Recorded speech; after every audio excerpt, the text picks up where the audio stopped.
The first time I laid eyes on him was in a corridor at the Royal Liverpool Hospital, sometime in 1988, and he had come up to inquire about a job, and I saw this fellow walking along in a exceedingly dull grey jacket with matching dull grey trousers, and my overall impression was very negative.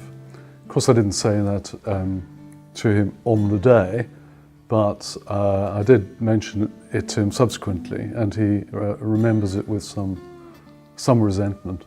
I know that his commitment to psychiatry has been a long-standing one.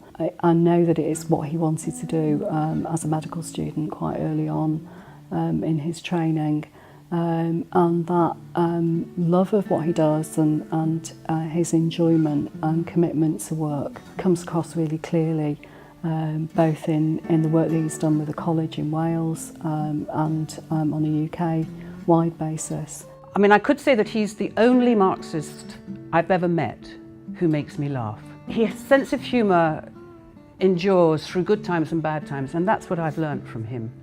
You can always laugh about things. One of Rob's greatest qualities is his visionary leadership. His capacity to think outside the box, his ability to represent themes that maybe are not centre stage, but understands the relevance and importance of them. The difference that Rob has made to psychiatry is the approach to psychiatry. It's the more personal approach, but you have to really look at that person and also to understand what led that person to becoming quite distressed, quite ill. And he brings a lot of challenges to psychiatry by daring to challenge the model that we work within and not be afraid to take chances, to be dynamic, to be creative, and really to believe in yourself. But more than anything, believe in the welfare of your patient. I think his most important personal quality is the ability to see people as they are in a very three-dimensional way. I think that's important in terms of the way that he practices as a psychiatrist, because he's exceptionally good at engaging with and working with unpopular patients and marginalised patients. So he worked in a homeless outreach team, for example.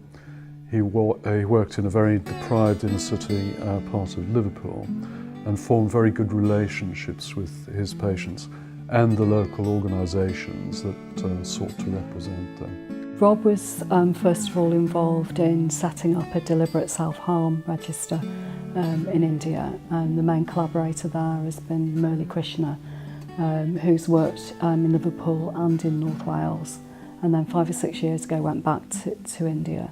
And I think without Rob's networks and without his commitment to completing something, not just kind of starting it, and his ability to build a team, to create partnerships and work together, really, I don't think it would have happened. I will remember him as a great social psychiatrist who really cared about his patients. I'll also remember him for his blog, Khrushchev's Shoe, which is about mental health, music and politics. And when I'm confused about a current situation, I turn to Khrushchev's Shoe, and Rob will always give his particular view on something in a brilliant way.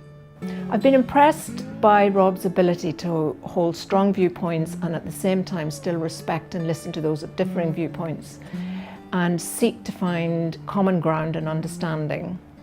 He's very principled, and he takes a principled stance on government legislation, service development, issues around professional boundaries, interface between psychiatry and religion. The position he has taken has not always been popular, but it's been driven by very clear, consistent principles which are openly articulated. If I were ever to become unwell, distressed, going through a very bad, mental health episode, I would always want somebody like Rob Poole to be my RMO.